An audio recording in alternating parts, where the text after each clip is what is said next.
Entonces Jesús, cuando escucha este pedido, queremos ver a Jesús, se da cuenta que ya le están viniendo a buscar desde otros países. Ya el Evangelio empieza a escucharse en otros lugares, personas de otras naciones, de otras culturas están buscando a Jesús.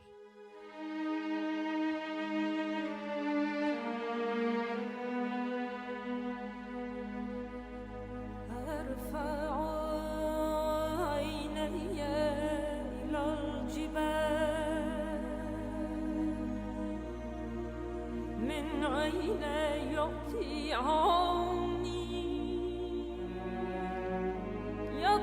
عوني من عند الله صانع السماوات والأرض لا يضع قدمك تزل لا ينعس حافظك لا ينعس ولا ينام حافظ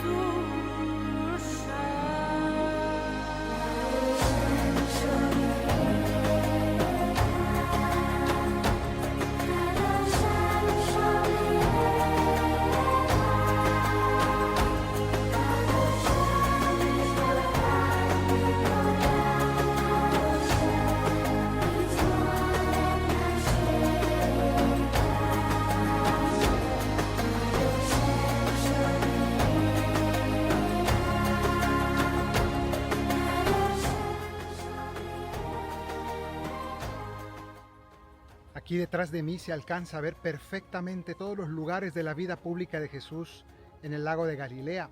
Más hacia el norte está Cafarnaún, incluso Betsaida, donde nacieron varios de los apóstoles. Después está también el lugar de la multiplicación de los panes, el monte de las bienaventuranzas, está un poco más hacia aquí. Y Magdala queda aquí justo debajo del monte Arbel. Bueno, pues desde aquí les voy contando lo que nos narra este evangelio. Se nos cuenta cómo llegaron unos griegos pidiendo ver a Jesús. Estos griegos, es decir, personas no judías, personas de otras culturas, de otras nacionalidades, que sin embargo creían en el Dios de la Biblia, lo que se llamaban los prosélitos, personas no judías que habían llegado a creer en el Dios de los judíos. Pues estos habían ido a Jerusalén para adorar al Señor en el templo y escucharon que estaba Jesús y pidieron verle.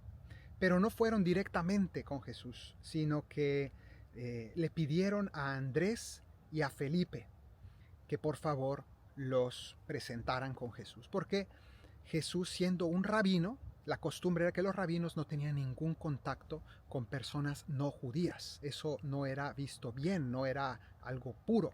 Entonces religiosamente tenían que mantener su estricta observancia y distancia.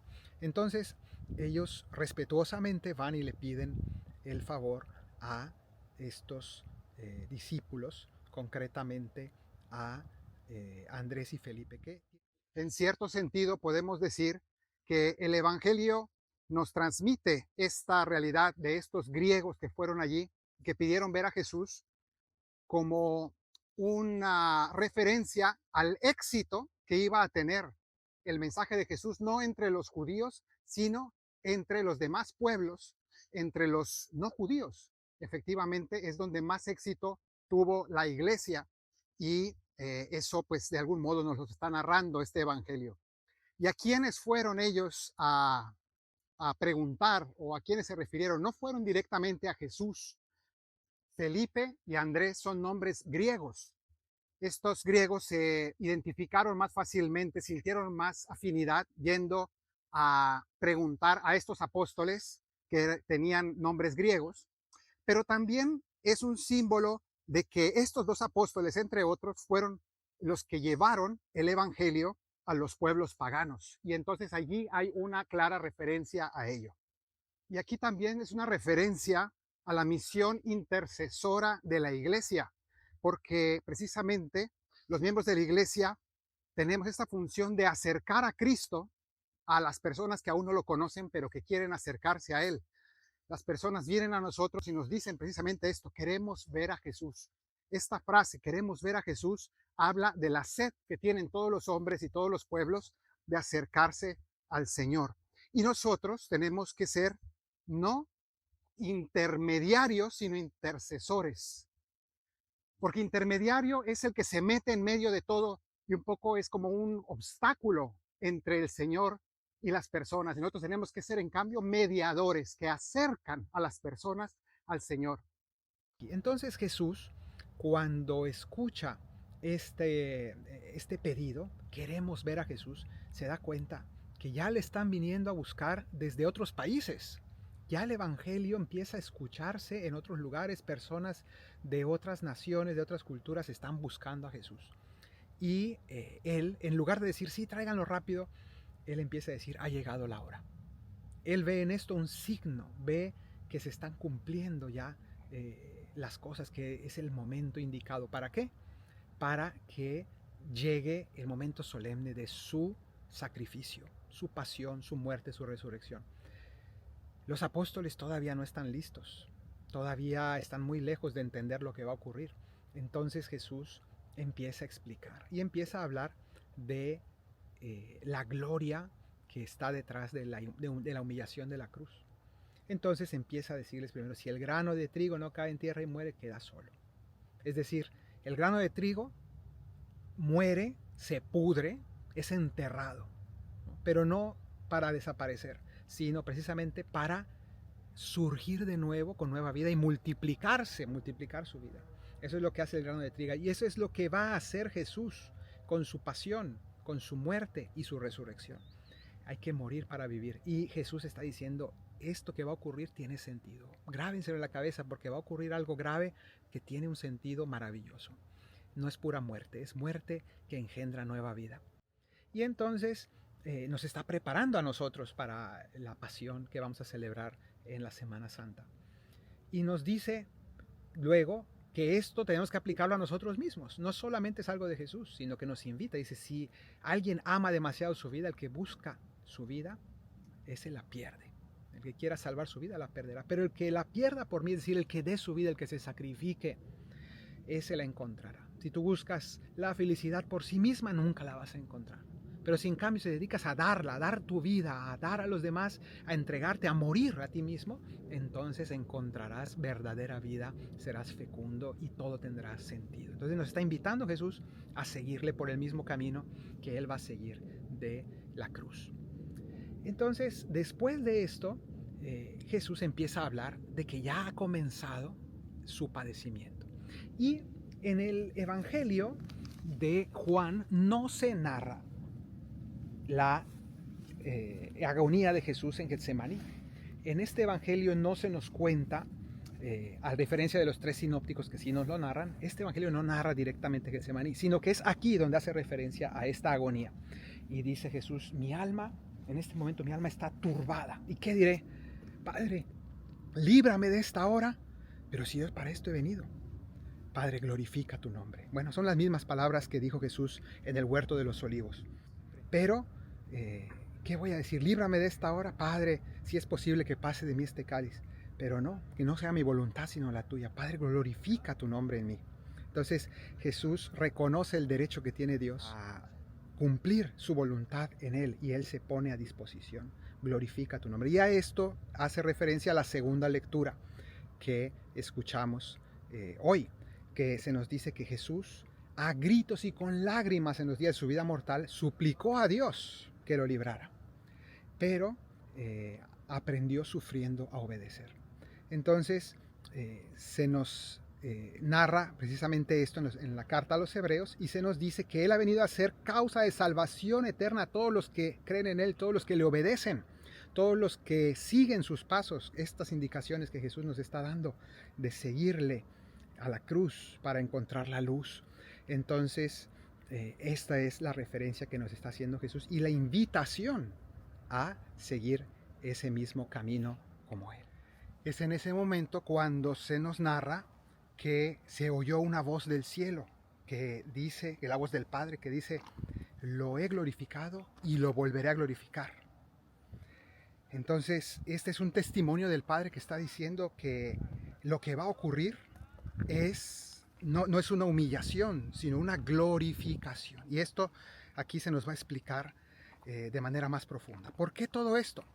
Porque en la mentalidad judía de esperar el Mesías significa el ungido. Están esperando un rey glorioso. Y ver a Jesús crucificado es todo lo contrario para esa expectativa de gloria, de poder, de victoria humana. Entonces, tiene que haber una preparación, y eso es lo que Jesús está intentando hacer aquí, el hacerles ver que esto es gloria, no es humillación nada más. A través de esa humillación hay glorificación.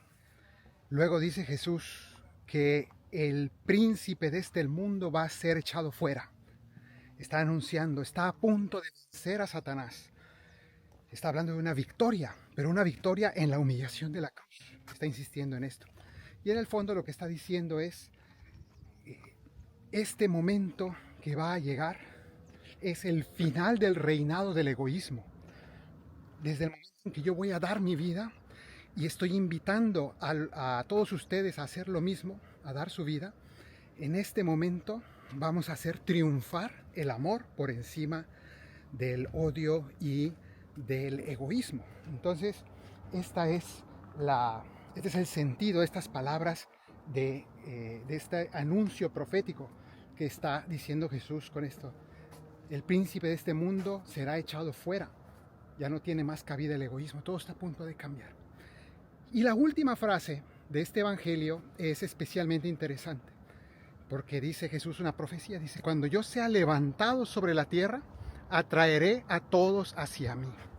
Esta frase usa este término, seré levantado. San Juan usa mucho esta expresión, Jesús va a ser levantado, para hablar de la crucifixión. Va a ser clavado en la cruz, pero quiere subrayar el hecho de que ser clavado en la cruz, morir en la cruz, en esa humillación tan fuerte y tan terrible, en realidad no es que Jesús fue aplastado, sino que Jesús fue levantado, fue glorificado, fue ensalzado, y quiere que veamos la victoria que Jesús está anunciando. Y por tanto quiere que nuestros ojos queden bien programados para abrirse y en el momento de ver a Jesús crucificado, ver la gloria que brota de la cruz. Por eso dice que será levantado. Así también lo explica cuando en este evangelio donde dice que cuando Jesús será levantado como Moisés levantó la serpiente en el desierto. Es la misma referencia. Pero no solamente dice que se ha levantado, sino dice que cuando se ha levantado atraerá a todos hacia él.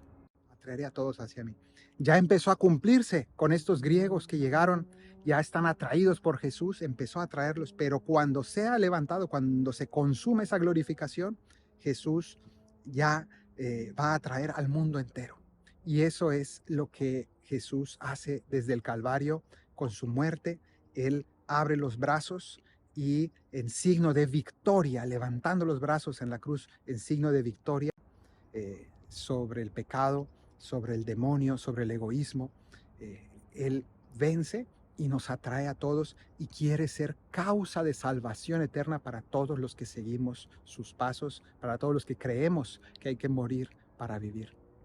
Que el Señor te bendiga desde Sión, el que hizo cielo y tierra, en el nombre del Padre y del Hijo y del Espíritu Santo. Amén.